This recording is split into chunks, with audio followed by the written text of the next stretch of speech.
ada kalanya kita diberi sebenarnya untuk diuji, dan ada kalanya kita itu diuji sebenarnya karena akan diberi. Jadi kita diuji karena akan diberi, dan kita diberi karena akan diuji. Baik, sedang hadirin sekalian, kembali kepada makna Sya'ban. Kenapa bercabang? Makna Sya'ban itu bercabang atau berpencar. Ini kembali kepada bulan sebelum bulan Sya'ban, yaitu bulan Rajab. Di bulan Rajab, orang-orang Arab itu mereka menahan diri dari berperang, menahan diri dari melakukan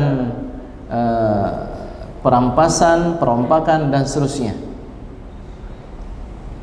Bila tiba bulan Sya'ban, mereka berpencar-pencar untuk berperang, berpencar-pencar untuk mencari mata pencaharian dengan bertani dan seterusnya. Adapun setelah datang Islam, Sya'ban tetap namanya Sya'ban, tapi maknanya adalah kebaikan yang terdapat di bulan ini begitu banyak cabangnya, begitu banyak variasinya. Kita akan menyebutkan beberapa keistimewaan bulan Sya'ban ini, Bapak sekalian. Di antaranya adalah bulan Sya'ban ini bulan yang paling banyak turun syariat. Yang pertama, syariat pemindahan kiblat.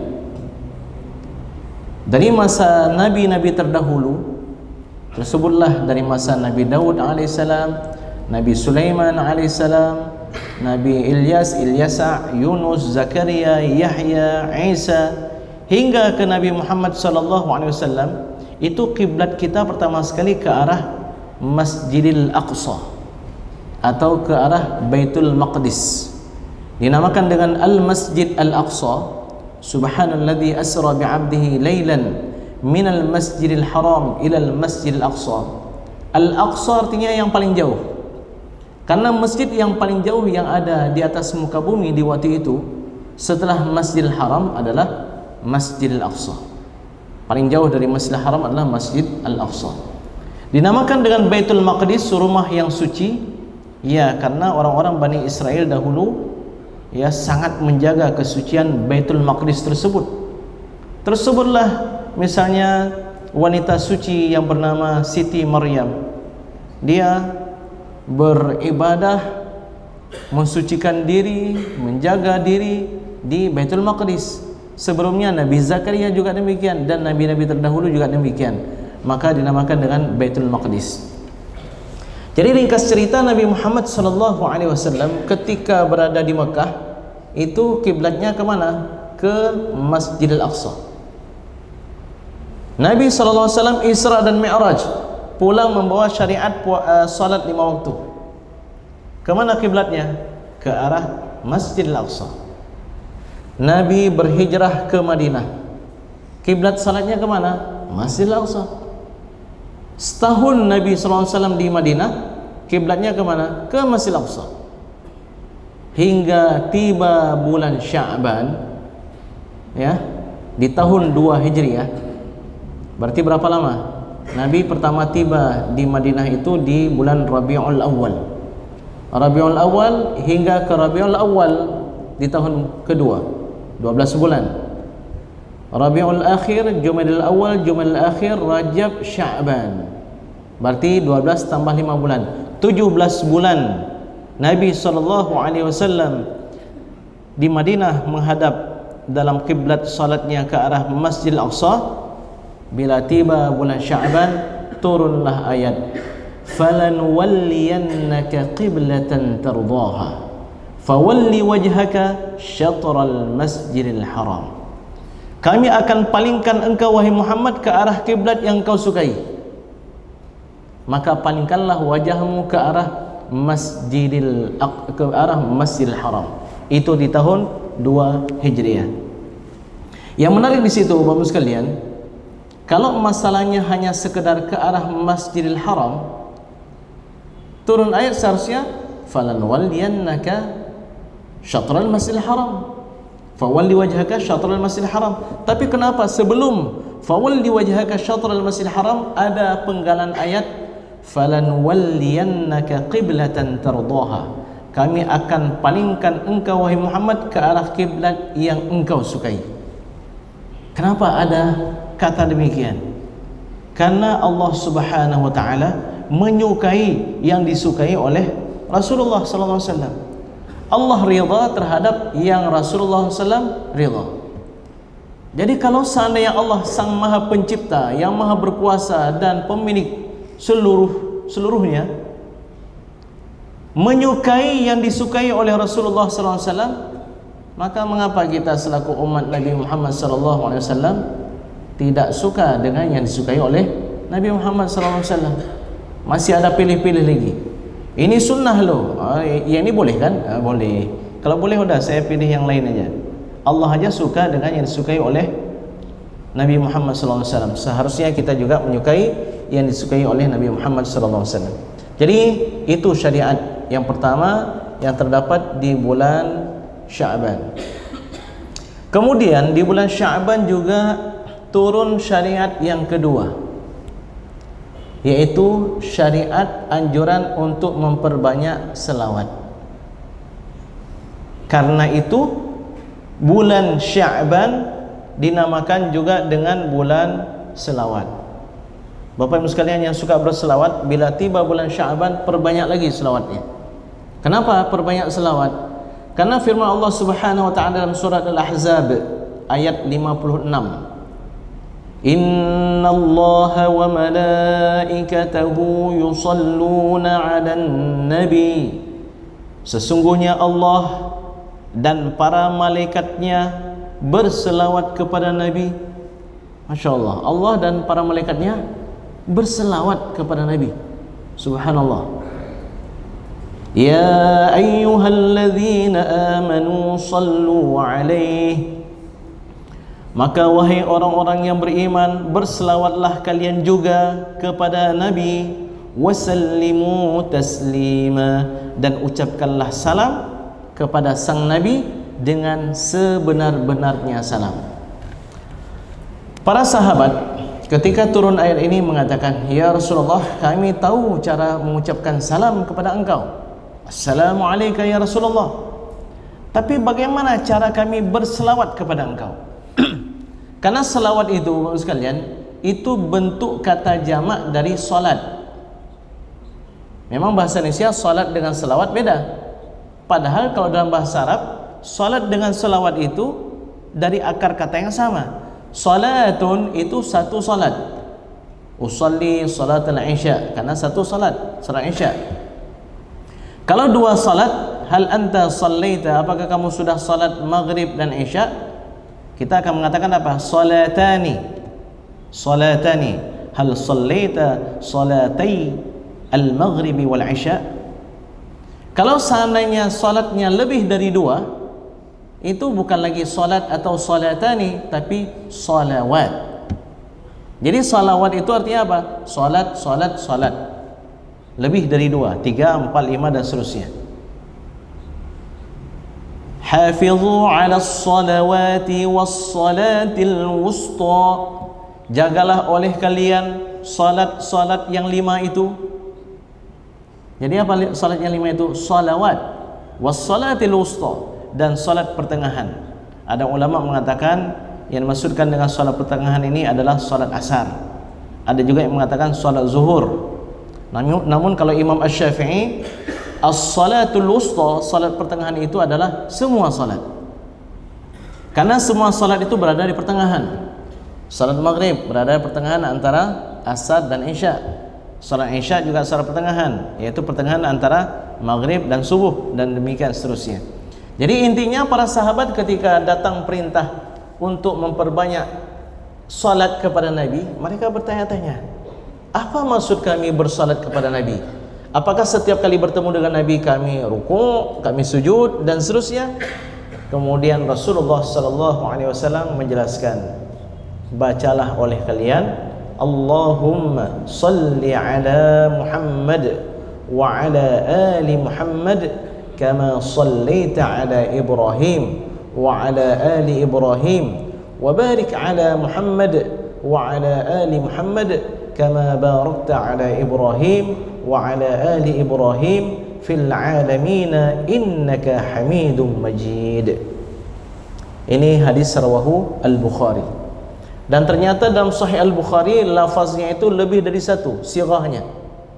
Ada sirah Allahumma salli ala Muhammad kama sallaita ala Ibrahim wa ala ali Ibrahim wa barik ala Muhammad kama barakta ala Ibrahim wa ala ali Ibrahim fil alamin innaka Hamidum Majid. Ini juga boleh. Ada lafaz ketiga misalnya Allahumma salli ala Muhammad kama sallaita ala Ibrahim wa ala ali Ibrahim fil alamin innaka Hamidum Majid wa barik ala Muhammad kama barakta ala Ibrahim wa ala ali Ibrahim fil alamin innaka Hamidum Majid. Ini baru tiga kita sebutkan. Mirip-mirip. Namun Imam Asy-Syafi'i memilih yang paling lengkap. Ya, yang paling lengkap. Jadi Allahumma salli ala Muhammad wa ala ali Muhammad kama sallaita ala Ibrahim wa ala ali Ibrahim wa barik ala Muhammad wa ala ali Muhammad kama barakta ala Ibrahim wa ala ali Ibrahim fil alamin innaka Hamidum Majid. Boleh pakai Sayyidina? Boleh. Mana lebih bagus, pakai Sayyidina atau tanpa Sayyidina? Dalam mazhab kita ada dua pendapat dalam mazhab Imam Syafi'i. Walaupun mayoritas mengatakan dianjurkan Sayyidina. Tapi kalau dalam mazhab Maliki semua kompak mengatakan lebih baik menggunakan Sayyidina. Jadi mau pakai Sayyidina boleh, enggak pakai Sayyidina boleh. Yang jangan sibuk membincangkan masalah Sayyidina ya atau tanpa Sayyidina tapi selawatnya enggak ada. Ya ini enggak apa nih selawat pakai Sayyidina. Bapak ada selawat? Itu urusan lain. Yang penting jangan pakai Sayyidina atau harus pakai Sayyidina. Itu urusan nomor sekian. Yang penting kita memperbanyak selawat. Jadi Bapak sekalian, ayat tersebut innallaha wa malaikatahu yusholluna 'alan nabi dan seterusnya itu turun di bulan Sya'ban. Maka bulan Sya'ban dinamakan juga dengan bulan selawat. Kemudian di antara syariat yang lain, puasa Ramadan pertama sekali turun ternyata juga di bulan Sya'ban tahun 2 Hijriah itu. Syariat zakat mal di bulan Sya'ban. Syariat zakat fitrah turunnya juga di bulan Sya'ban. Tata cara salat Idul Fitri dan Idul Adha juga turunnya di bulan Sya'ban. Termasuk keizinan untuk boleh perang Badar sebentar lagi itu juga di bulan Sya'ban. Dan ini bukan kebetulan. Allah Subhanahu wa taala ketika mensyariatkan sesuatu itu pasti ada hikmah dan rahasianya. Mungkin kalau kita enggak meresapi makna-makna ini akan mengatakan itu kebetulan aja Ustaz. Tidak, mana ada kebetulan. Para sahabat bertanya, "Ya Rasulullah, kami ini kalau mau sa'i Safa dulu atau Marwah dulu?" Karena orang Arab jahiliyah itu ada yang mulai sa'i dari Safa, ada yang mulai dari Marwah. Apa kata Rasulullah sallallahu alaihi wasallam? Ibda'u bima bada'allahu bih. Dahulukan sebagaimana yang didahulukan oleh Allah Subhanahu wa taala. Allah berfirman bagaimana dalam Al-Qur'an? Innas safa wal marwata min sya'airillah. Sesungguhnya Safa dan Marwah, mana lebih dahulu yang diucapkan oleh yang difirmankan oleh Allah? Safa dulu, maka sa'i Safa dulu baru Marwah. Jadi semua yang disyariatkan oleh Allah Subhanahu wa taala baik berkaitan dengan tempatnya, waktunya dan semuanya itu ada hikmahnya. Jadi ketika banyak turun syariat di bulan Sya'ban, ini juga ada keistimewaannya yang tersendiri berkaitan dengan bulan Sya'ban. Kemudian Bapak sekalian, bulan Sya'ban ini bulan yang paling banyak Nabi sallallahu alaihi wasallam berpuasa di dalamnya. Para sahabat mengintai ya kegiatan Nabi, apa saja yang Nabi lakukan. Mereka wajah Nabi aja senyumnya enggak senyum itu mereka perhatikan pada wajah Nabi sallallahu alaihi wasallam. Jadi di antara yang mereka katakan begini, adalah kami mendapati Nabi sering berpuasa hampir setiap hari sehingga kami bertanya-tanya kapan kiranya beliau akan berbuka. Dan ada kalanya kami mendapati Nabi itu berbuka. Hari ini enggak puasa, besoknya enggak berpuasa, dan seterusnya berapa hari. Sehingga kami berkata, kapan kiranya Nabi akan berpuasa? Kalau kita kira-kira bagaimana?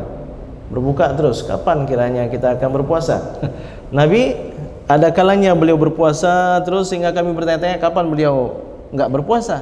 Dan ada kalanya kami mendapati beliau tidak berpuasa terus, sehingga kami bertanya-tanya kapan kiranya beliau akan berpuasa. Hingga tiba pada satu bulan, yaitu bulan Sya'ban, kami mendapati beliau banyak sekali berpuasa.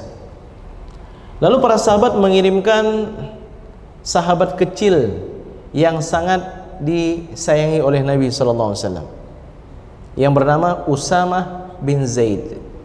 Usamah bin Zaid ini anak dari sahabat yang dulunya juga sangat dicintai oleh Nabi SAW, yang bernama Zaid bin Harithah, yang dulu pernah dijadikan anak angkat oleh Nabi SAW, dinamakan dengan Zaid bin Muhammad.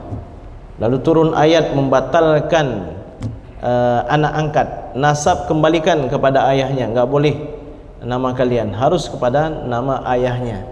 Lalu dikembalikan kepada Zaid bin Harithah. Jadi Usamah bin Zaid, kalau di Mesir banyak yang namanya Usamah, ya. Usamah bin Laden juga kan Usamah, ya. Ya, banyak sekali di Mesir Usamah.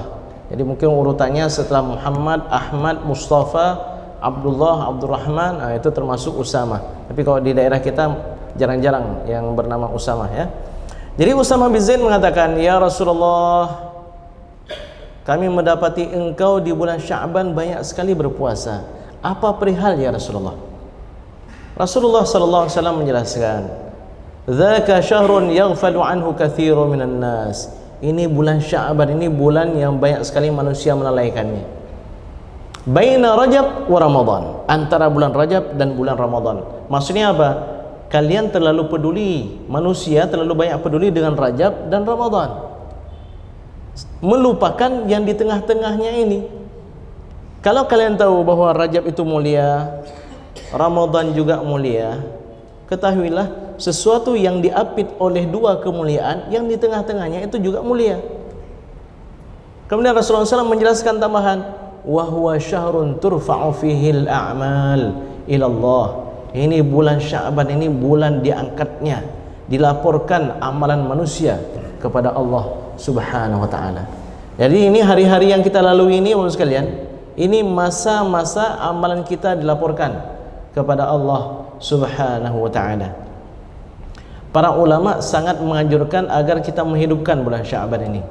Kenapa? Ini laporan terakhir ini, menentukan ini. Jadi kita ada laporan tahunan, ada buku laporan tahunan. Jadi kalau seandainya buku ini di halaman-halaman pertamanya bagus, halaman-halaman akhirnya bagus, yang di tengah-tengah ini dimaafkan. Jadi kalau kami itu dosen atau mungkin bapak dan ibu yang pernah jadi guru, kalau membaca tulisan anak, kami itu ketika membaca skripsi, tesis, itu mana yang pertama sekali kami lihat? Halaman pertama, rumusan masalah. Masih ingat ya, yang pernah S1, rumusan masalah. Lalu kesimpulan, kesimpulannya sesuai nggak dengan rumusan masalah? Kalau rumusan masalah yang menarik, kesimpulannya menarik, ini pasti tesis ini atau skripsi ini pasti menarik ini. Yang di tengah-tengah ada kurang-kurang sedikit, nggak masalah. Yang penting bagus rumusan masalah dan bagus kesimpulannya.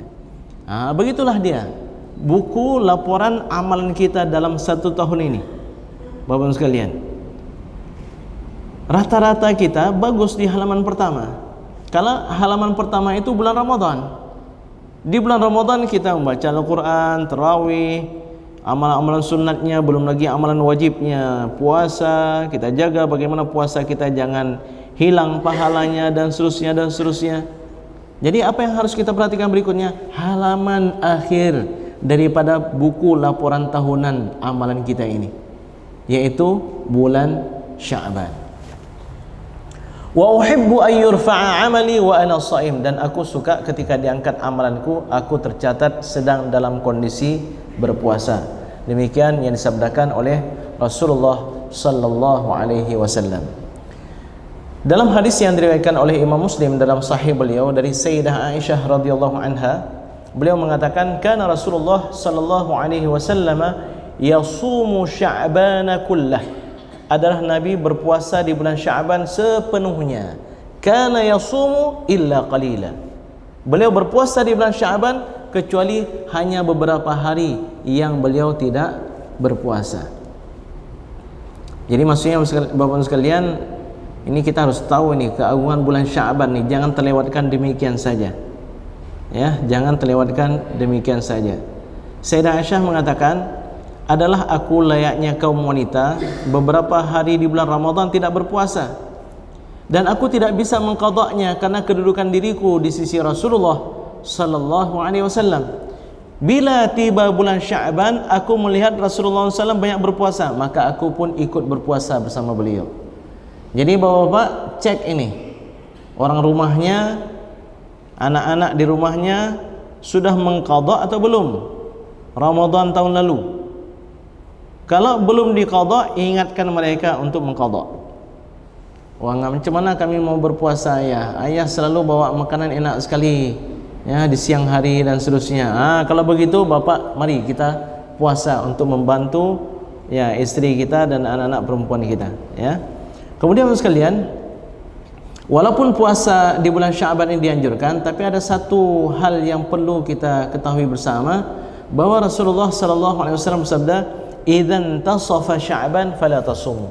Kalau Sya'ban sudah di pertengahan, jangan lagi kalian berpuasa. Pergi ke pengajian di Masjid Rahmah, anjuran berpuasa Sya'ban. Pergi ke masjid kampung lain, anjuran puasa Sya'ban. Melihat orang berpuasa di nisfu Sya'ban, semua berpuasa kok. Udahlah, saya mau puasa besok. Besok tanggal berapa? Tanggal 16 Sya'ban. Itu udah nggak dianjurkan lagi. Sudah tidak dianjurkan lagi. Kalau kita mau berpuasa di bulan Sya'ban, hendaknya dari sebelum pertengahan Sya'ban. Ya, kalau dari sebelum pertengahan Sya'ban kita sudah berpuasa, selepas pertengahan bulan Sya'ban kita berpuasa, nggak masalah. Tapi kalau seandainya idzan tasafa Sya'ban, Sya'ban sudah lewat setengah baru mulai puasa, ini dimakruhkan, kecuali bapak dan ibu ada qadha Ramadan yang belum ditunaikan, hendaknya ditunaikan. Jangan sampai bertemu dengan Ramadan, orang lain awal Ramadan mendapatkan keampunan. Ini pertama sekali bertemu dengan Ramadan langsung berdosa. Siapakah mereka? Mereka yang punya kewajiban qadha puasa Ramadan enggak ditunaikan sehingga bertemu dengan Ramadan berikutnya. Dari malam awal Ramadan langsung statusnya berdosa. Dan nanti wajib di samping qadha plus bayar fidyah. Kecuali ada halangan dalam 1 tahun itu, sakit atau ada sajalah, pokoknya nggak mungkin kan bagi dia untuk berpuasa.